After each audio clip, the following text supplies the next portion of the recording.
ঢাকা শহরের ব্যস্ত রাস্তায় প্রতিদিন লাল রঙের অটোরিকশা চালাতে দেখা যায় শাহিদা আক্তারকে। বয়স ৩২, তবে ৪ বছর বয়সেই হারিয়ে যান। এরপর অন্যের বাসায় বড় হয় শাহিদা। এক ছেলে ও এক মেয়ে নিয়ে জীবনের কঠিন পথ পাড়ি দিচ্ছেন। মেয়েটি ক্লাস 6-এ পড়ে, ছেলেটি ক্লাস 1। একজন নারী হিসেবে জীবনের কঠিন বাস্তবতাগুলো শাহিদাকে অনেক ত্যাগ ও সংগ্রাম করতে বাধ্য করেছে। আমার মেয়ের রোল 3। ও পড়ালেখায় মোটামুটি ভালো।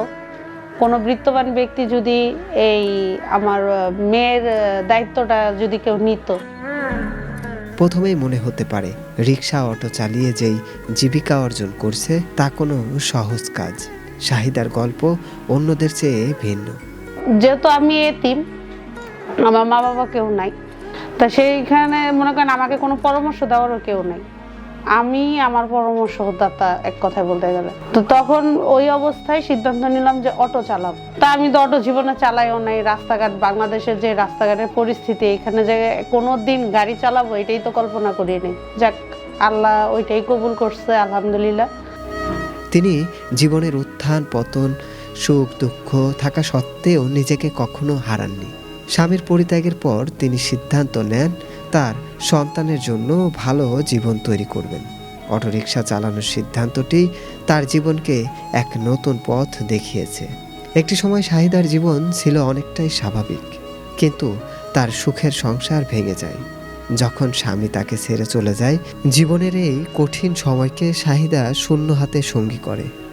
তিনি জানতেন সংসার চালানোর জন্য নিজেকে যে কোনো পেশায় নিযুক্ত করতে হবে। একজন নারীর জন্য এ ধরনের পেশায় আগ্রহী হওয়া সাধারণ বিষয় নয়, তবে তিনি নিজের প্রতি বিশ্বাস রেখেছিলেন। তিনি একসময় অটোরিকশা চালানো শুরু করেন এবং অনেকেই তাকে সাহায্যের হাত বাড়িয়ে দিয়েছেন। শাহিদা জানান যে কোনোভাবেই তার সন্তানের ভবিষ্যৎ সুরক্ষিত রাখতে হবে, তাই প্রতিদিন রাস্তায় অটো চালানোর পাশাপাশি সন্তানদের খেয়াল রাখতে হয়। আমার মেয়েটাকে নিয়ে বেশি টেনশন। ছেলেটা তো মাত্র ক্লাস 1-এ উঠবে, মেয়েটা 6-এ পড়ে যেত। সে জায়গা থেকে যে আমার যে এখন ইনকাম সোর্স যেটা আর কি, অটো চালায় ইনকাম অনেক কমে গেছে। সেই জায়গায় থেকে যদি ও পড়ালেখায় মোটামুটি ভালো, কোনো বৃত্তবান ব্যক্তি যদি এই আমার মেয়ের দায়িত্বটা যদি কেউ নিত, যে আমাকে অর্থ দিয়ে সহযোগিতা করতে হবে এমন কোনো ইয়া নেই, সেই হিসাবে যদি আমার বাচ্চার পড়াশোনার দায়িত্বটা অন্তত ম্যাট্রিক পর্যন্ত যদি কেউ দায়িত্বটা নেয়, তাহলে আমার জন্য অনেক ভালো হয়। কারণ আমার যে স্বল্প আয়, এই আয়ে আমার মেয়ের রোল 3, সে জায়গায় যদি আমি সহযোগিতা পাই, হয়তো তার কাছ থেকে কিছু একটা আশা করা যায়, ভবিষ্যতে কিছু করতে পারবে, বা যেই ওর পাশে এসে দাঁড়াবে সে নিরাশ হবে না কোনো সময়। আমার মনে হয় বাকিটা আল্লাহর ইচ্ছা। কখনো কখনো অনেক কষ্ট লাগে, কিন্তু আমি জানি আমার সন্তানদের ভবিষ্যৎ আমাকেই তৈরি করতে হবে। শুধু আমার উচিত চেষ্টা চালিয়ে যাওয়া। আমি ভয় পাই না, সাহসী হয়েই এগিয়ে চলি। শাহিদার মতে নারীরা যদি নিজের পায়ে দাঁড়িয়ে কাজ করেন, তবে সমাজের প্রতি একটি বড় দায়িত্ব পালন করবেন। খারাপ তো লাগে যে আমার বাবা নাই, কিন্তু আমার মা কোনোদিনই সেই খারাপটা বোধ করতে দেয় নাই। আমার মা আমার বাবা, আমারই মা। অবশ্যই হয়, আমার মা গাড়ি চালায়, এরকম অন্য কোনো নারী করে না, এটা তো অবশ্যই খারাপ লাগে। মারে কাছে পাইতে তো আমারও ইচ্ছা করে বাসায় থাকুক। আমিও চাই আমার মা আমার সাথে থাকুক। আমি বড় হইতেছি, আমার সাথে থাকাটাও আমার মায়ের খুব গুরুত্বপূর্ণ। আমিও চাই আমার মা আমাদের সাথে থাকে। অনেক মারধর করে এবং আমার হাতের এখানে কামড় দিয়ে গোস্ত উঠে ফেলে। এই জায়গাটা একদম গোল করে গোস্ত উঠে যায়। আমি যেহেতু এতিম, আমার পাশে দাঁড়ানোর মতো কেউ নাই। আমার জানুয়ারি মাসে 15 তারিখ রাতে বাচ্চার বাবার সাথে আমার ঝগড়া হয় আর কি।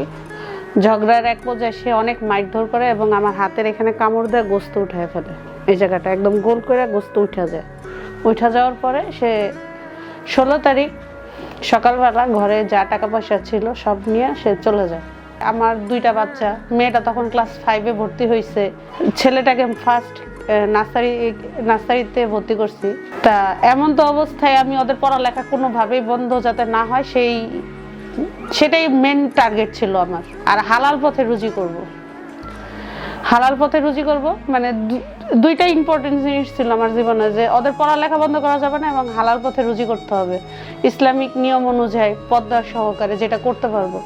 তা আমি যেহেতু এতিম, আমার পাশে দাঁড়ানোর মতো কেউ নাই। একজন আইসা যদি হাত বাড়ায় তাহলে আমার জন্য অনেক অনেক উপকার হবে।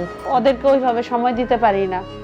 এই জন্য যদি যে কোনো একটা ব্যবসা বাণিজ্য করতাম তাহলে হয়তো দেখা যায় যে কিছুটা সময় আমি ওদেরকে দিতে পারতাম। স্বামী ভালো না হলে যা হয়, এই আপন বলতে কেউ নাই। ঢাকা শহরে আছে এই মানুষ, পর মানুষ আর কি আপন হয়? আপনই তো আপন না, পর আর কতকাল আপন থাকে। সে একটা এতিম, মানে আজকে 2 বছর ধরে গাড়ি চালাইতেছে, তার বাচ্চাটা ছোট ছিল। উনি অনেক কষ্ট করে সংসার চালাইতেছে, 2টা বাচ্চা নিয়ে 2টা বাচ্চা নিয়ে অনেক কষ্টে চালাইতেছে। অনেক, হ্যাঁ, মহিলা মানুষ তো গাড়ি গুড়ি চালায়, কোনো সময় কোনো অ্যাক্সিডেন্ট দুর্ঘটনা হয়ে গেলে তাহলে বাচ্চা দুটার কে দেখবে? গল্পের যেমন সৌন্দর্য রয়েছে তেমনই রয়েছে বাস্তবতা, আর এই দুটি মিলেমিশেই তৈরি হয় কোটি কোটি মানুষের জীবনের গল্প। এমনই এক গল্পের সাক্ষী হয়েছেন শাহিদা আক্তার।